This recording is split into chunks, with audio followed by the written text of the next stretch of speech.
Welcome to Now Hear This. I'm your host, Chris Spangle. Now Hear This is a conversation with leaders in Indianapolis that are working to improve the lives of Hoosiers. Our goal is to empower you to join in their work and make a difference while informing you about the unseen aspects of life in Indiana. If you miss an episode, you can listen via podcast at nowhearthisindy.com. Again, my name is Chris Spangle, and this week we are talking to Hope House, which is an organization in Grant County and Marion, Indiana. My guests are Shane Beal, who is the Director of Men's Programming for Hope House, and Tia Brewer, who is Director of Women's Programming. And you can check out their website at givetogrant.org/hopehouse. Shane and Tia, thank you so much for being here. Hey, thanks you for having us. For sure. Absolutely. Let's start off with what is Hope House, Shane? Okay, thanks. Well, first of all, we're grateful to be here and for the opportunities to share about Hope House. So Hope House is a facility for men and women in recovery from addiction and substance use disorders. We hope to open for women in March and in men shortly thereafter. And so Hope House started as kind of a dream to help people find recovery in Grant County. Currently, there are no options for women in terms of transitional housing in Grant County, and so Tia is going to lead that and help our women recover at Hope House, and I'll do the same for men. So let's go to the beginning of the program. Let's go to the beginning of the program. How did it start and when? And sure, why? Thank you. We started praying about this time last year about what we could do in Grant County to help people with substance use disorders. T and I both have lived experience with addiction and what the recovery process looks like. And so we started praying about what we could do to help the community. And so in doing that, some people kind of heard our prayers and donated a house to us. And so we started the process of helping people in terms of planning what that would look like, developing procedures, developing programming. And so we hope to open at the end of March 2020 with welcoming our first women at Hope House, and then we'll a couple months later do that for men. And so the why is just we have a real epidemic, not only with opioids, but alcohol and connection and loss and kind of people just not finding their way. And so we hope that Hope House becomes something that will help them reconnect with their family, recover from substance use disorder, and be a real voice for people in recovery, at least in Grant County and hopefully for the whole state. And Tia, it seems like North Central Indiana seems especially hard hit when it comes to substance abuse issues and a tough economy. I mean, is that fair to say? I mean, what do you see in the community that you're working in? Sure. I do think that's easy to say about Northeast Indiana. What I will say is I don't think it's just Northeast Indiana. Certainly the economic difficulties that certain communities face, Grant County is one of those. As we've lost industry, I think the economy has suffered. And so if there's underlying substance use already occurring and that increases to deal with other stressors, family stressors, financial stressors, mental health issues that are going on, I think sometimes that gets highlighted in the midst of difficulty in the community around, right? But I think it's everywhere. I don't think substance use disorder really discriminates based on the economy in a community. What we do know about Grant County particularly is that the economic situation that our community's been in has made it difficult for us to develop resources there for people that are suffering from substance use disorder. And so it's required us to look other places to serve our population of people that are looking for recovery and looking for that support. And what we want to do is bring it back home, bring that recovery process back to our community so that we can start solving the problem from the inside out. May I ask you both about your own substance abuse struggles? I mean, you mentioned off air that you were here in Indianapolis and you went through recovery. What is your story, Tia? So in a nutshell, I was a practicing attorney from 2002 till 2018 when my license was suspended. During the course of those years, and really for the past 25 years prior to 2017, I had abused substances, alcohol, marijuana, eventually cocaine, crack. And throughout that process, I was getting more and more ill and less able to manage my life around me. So in 2015, I went to inpatient treatment for about 12 weeks down in Alabama for the first time. At that point, I was facing some really serious mental health issues because of my substance use that were interfering with my day-to-day life. I wasn't able to function in normal life anymore. That went from personal care to care of my children to managing my practice. When I got back from treatment, I did not do the things that were suggested to me. I came right back to my life as I had known it before, and I was sober for about 9 months before I relapsed. At that point, my use, whatever my worst use was prior to treatment the first time, it exponentially grew after my relapse in December of 2016. And by spring of 2017, I was again in full psychosis. I was not able to manage going to work. My then 9-year-old son had to go live with his dad because I wasn't able to care for him appropriately. He was in dangerous situations and in a dangerous environment. Our adult daughters were estranged from me because of my substance use disorder. And so I went to treatment again after 56 days in jail. I was arrested for a felony charge for contempt. And I sat in jail till I became willing to go to treatment again. Went to treatment at Terra Treatment Center in July of 2017. And when I finished that program successfully, my treatment team suggested that I not go home to Grant County. They suggested to me that transitional housing was necessary for me to be able to get a foundation of recovery under me before I tried to assimilate back into life, work life, family life, heal the relationships that I had broken. So I had an opportunity to go to Sis House here in Indianapolis. And I was resistant to that idea. But looking back, it was transformational in my recovery. And so when I think about my recovery story and how important it was for me to be in an environment where not only was I surrounded with accountability and structure, which transitional housing gave me, I was also surrounded by women who understood what I had been through, what I was going through, and where I wanted to go.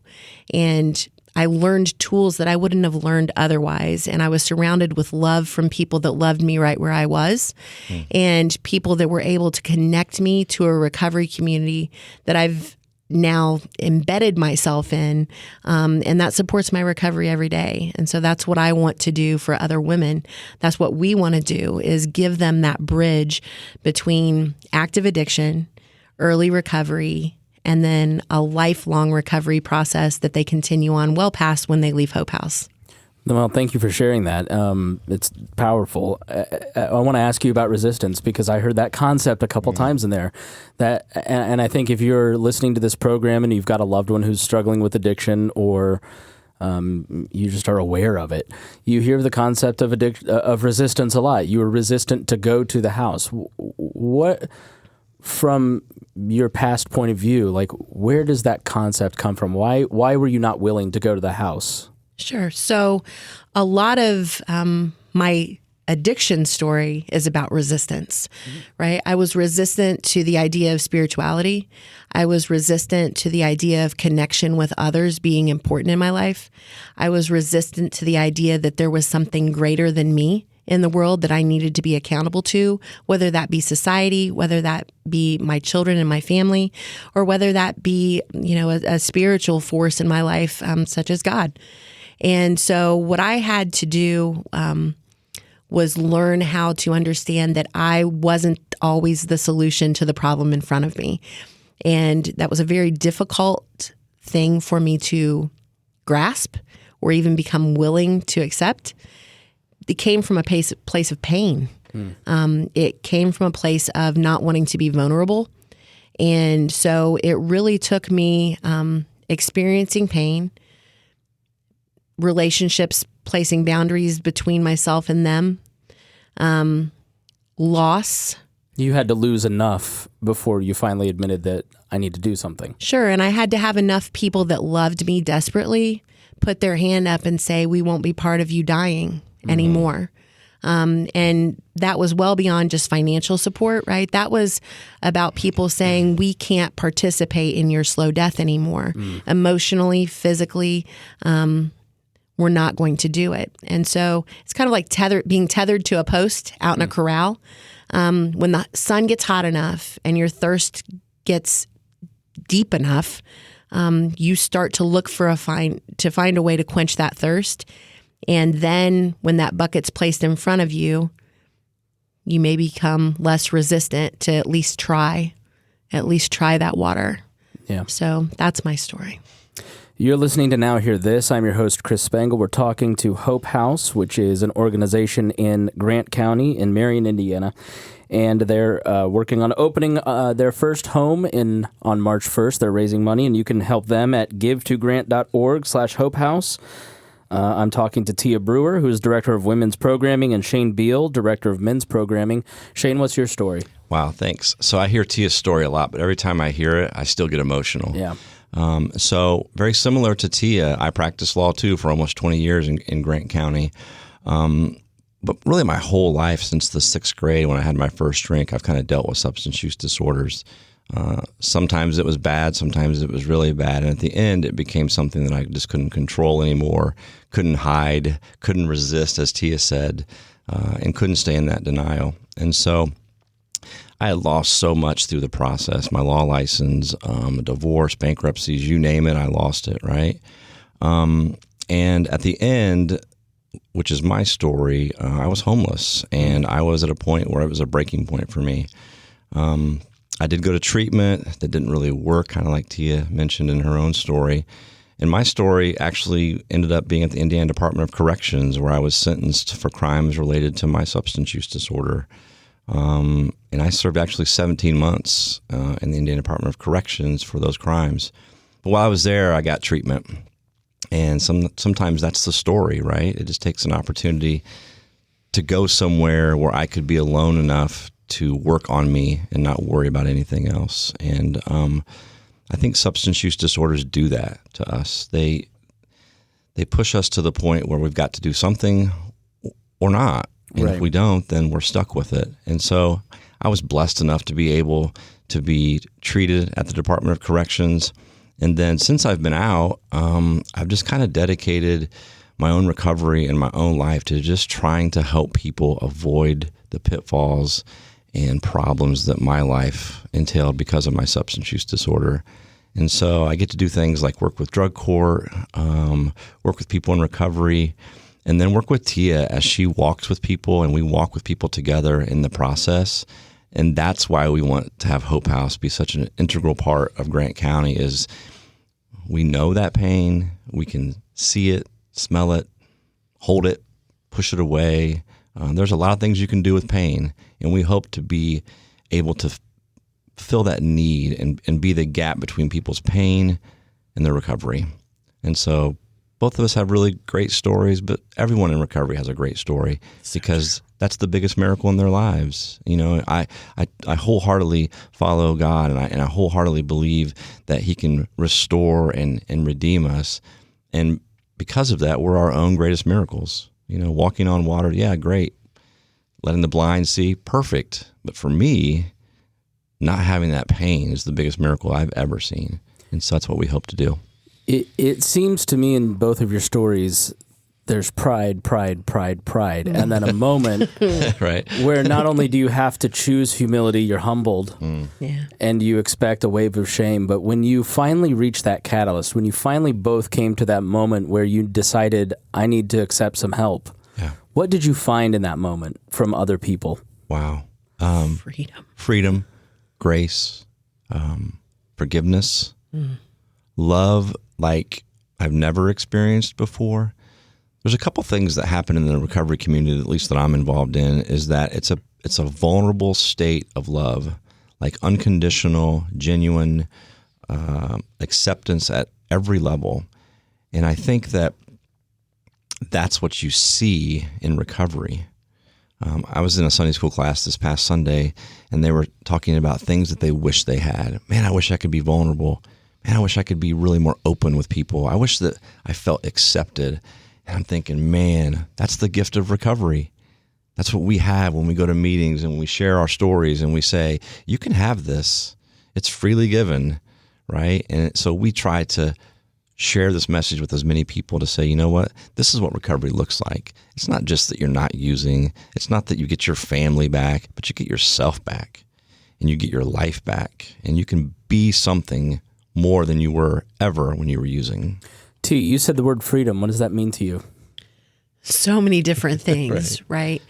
I did not realize how over the course of my adult life, I had given my power away to so many things, so many circumstances, so many goals that I thought were positive.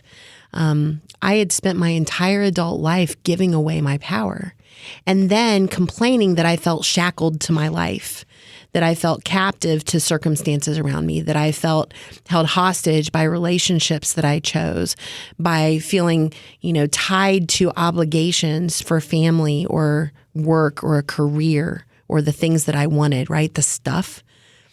And through recovery, what I've found out is when I don't give my power away, what I'm able to do is start to become empowered.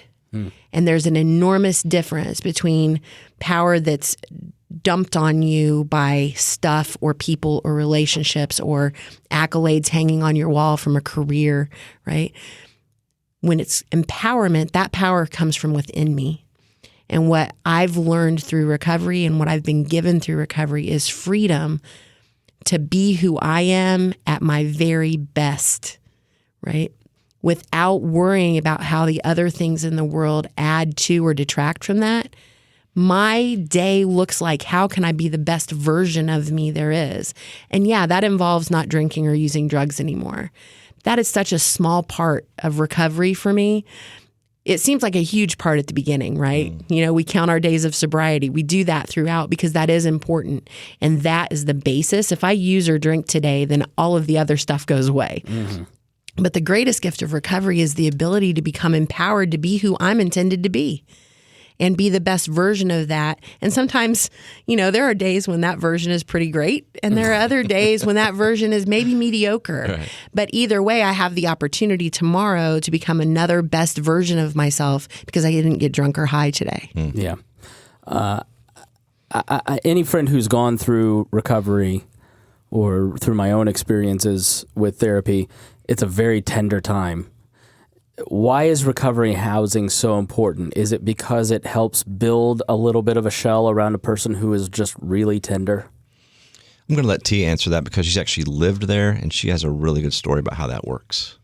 Okay, so sure, it is a safe, stable, sober environment. So there is that layer of protection between that person early in recovery and quote unquote the real world, right? The stuff that sometimes can lead to wanting to use or old patterns or places or people.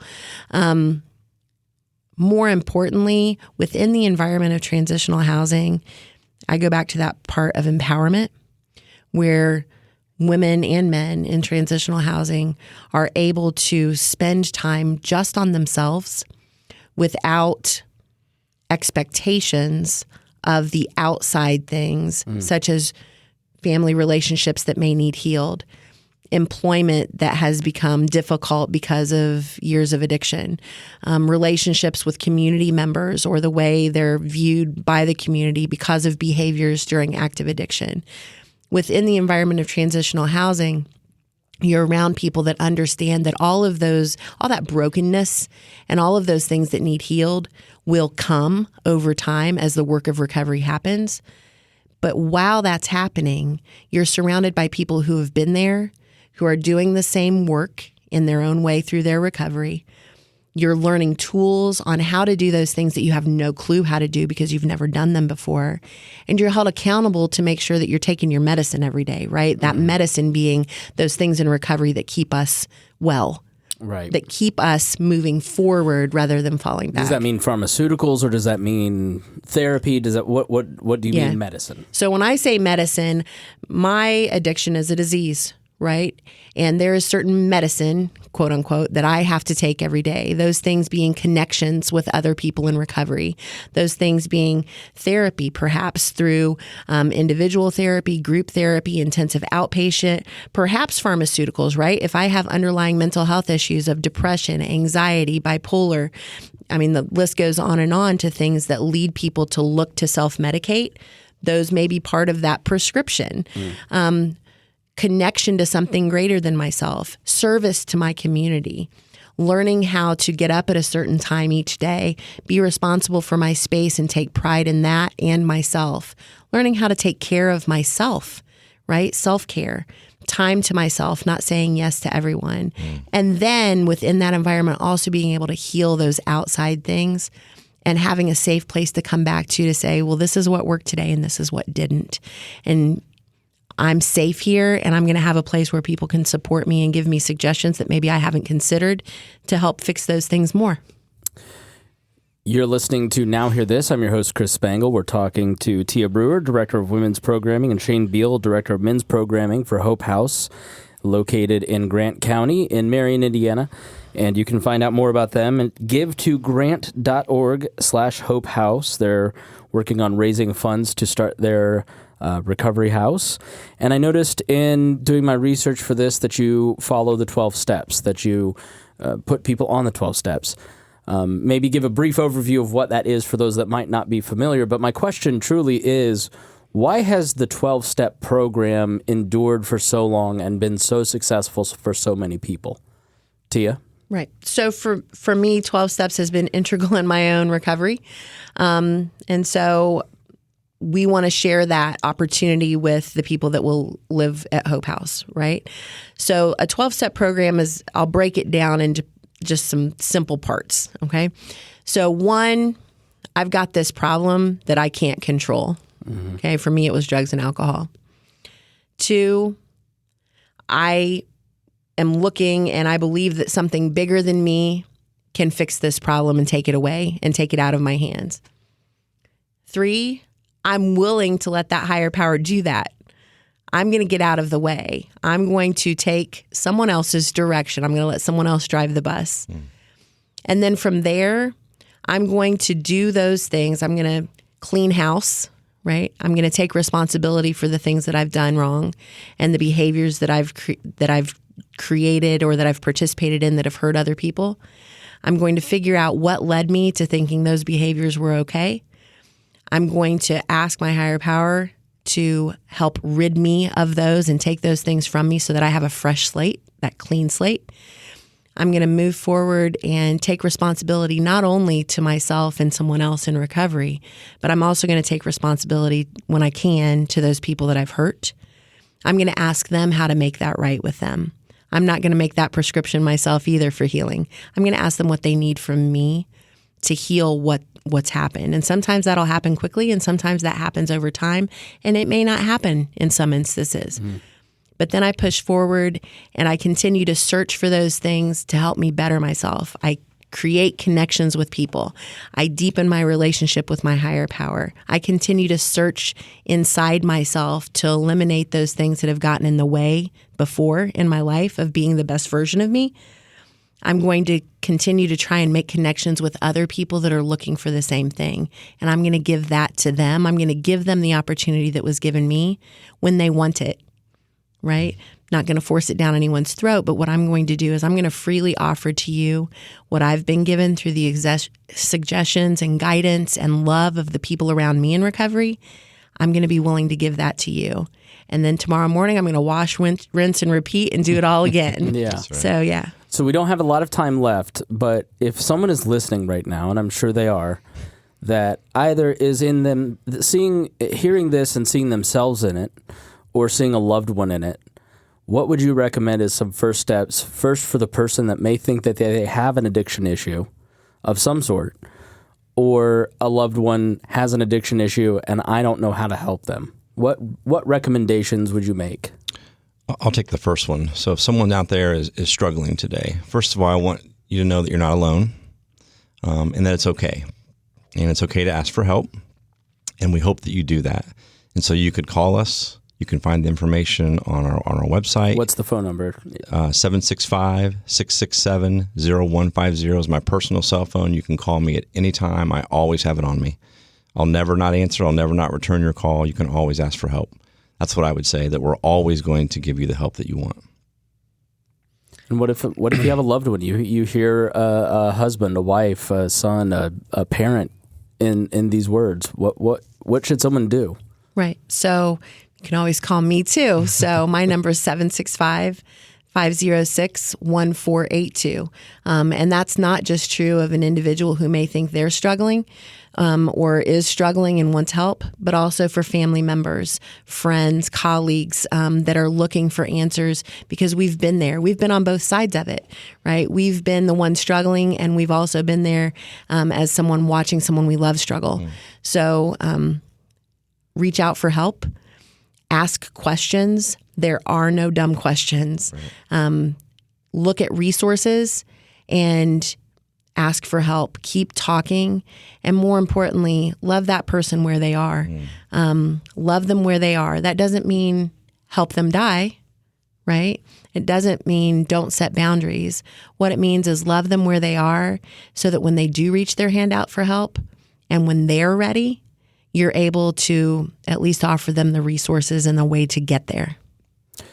All right. Final question for you, both of you. Okay. About a minute each. Give your pitch to someone who has listened to this, has been impacted by it. How can they help? Why should they help? And where should they visit to help? Okay. Well, first, you've been given the website, so awesome. Do that. So go to givetogrant.org. /Hope House, and that's where you can donate online. We do need about $44,000 before the end of March to open, and so we're asking you to help us. Help other people find recovery. The why is very simple, that we believe that we can provide help for people that need help in recovery. Your loved one, your friend, someone you know, you've all experienced it, right? And so we can be that voice for them. We can be that safe place for them. We can be someplace where they can get recovery and find the help that they need. Tia? Right. So givetogrant.org /Hope House. Please check us out there. In order to open, we do need that $44,000. But what I want everyone to hear is that once we are up and running, the model that we have will become self-sustaining. Shane is constantly working on, and we will be working on continuous grant writing. We expect that many of our residents will be employed and be able to pay for their own space there as they are able to, settle into employment and that sort of thing. And the why, because it works. The why is because when we offer people a bridge between that moment when they're asking for help and they step into recovery, by giving them that bridge, that safe place, that opportunity to continue to grow and build that foundation, the chances of their success long-term in recovery, long-term in reconnecting family relationships, long-term in getting their kids back if they've been removed, long-term in being a benefit to their community rather than someone that you see on YouTube videos, right? It changes the outcome when people are given the opportunity to first work on themselves, and then they can start working to reconnect and be part of their communities. And that's what we want to see happen in Grant County. And we need your help. And we're excited and we're grateful. Do you have social media that people could follow? We do. Hope House Marion on Facebook and Hope House Marion on Instagram. Excellent. Yes. Well, thank you so much to Tia Brewer, Director of Women's Programming, and Shane Beal, Director of Men's Programming for Hope House, located in Grant County. They're not only going to serve Grant County, but surrounding communities, correct? That's right. That's right. All right. So please get in touch with them and help them out and help them start changing lives as their lives have been changed. Thank you so much. Thank you both for joining me. Thank you. Appreciate it. Thanks for listening to Now Hear This. I am your host, Chris Spangle. If you missed any portion of our program, you can listen on our website, nowhearthisindy.com. If you'd like to have your organization featured on the show, please contact Gabby at 317-475-7407 or via the contact page on our website. Thanks for listening, and we will be back again next week with Now Hear This. Our goal at The Chris Spangle Show is to help you sound smarter while talking with your friends. If you struggle to understand politics, we explain it from an independent, libertarian perspective with all of the irreverence modern politics deserves. We toss out the screaming heads and put people before political parties and give context to the news to make you think. I'm the host. I'm a 15-year veteran of politics and media. and this show is published every Saturday. It's part of the We Are Libertarians network, and be sure to join Wall Plus for bonus podcasts, the complete archives, commercial-free shows, and more. Subscribe now at wearelibertarians.com.